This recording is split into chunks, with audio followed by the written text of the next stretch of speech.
সৌভাগ্যবান যে আজকে হুজুর আমাকে যথেষ্ট স্নেহ করতেন।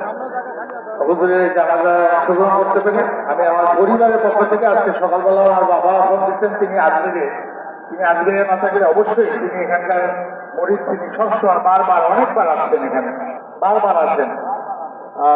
তিনিও আসছেন, তিনি আজমির থেকে আমাকে ফোন করে আমার পিতা আলহাজ আবুল আসদ আব্দুল্লাহ তিনিও দোয়া করছেন এবং তার জন্য দোয়া করতে বলছেন। আমার পরিবারের পক্ষ থেকে আমি দোয়া করার জন্য এসেছি।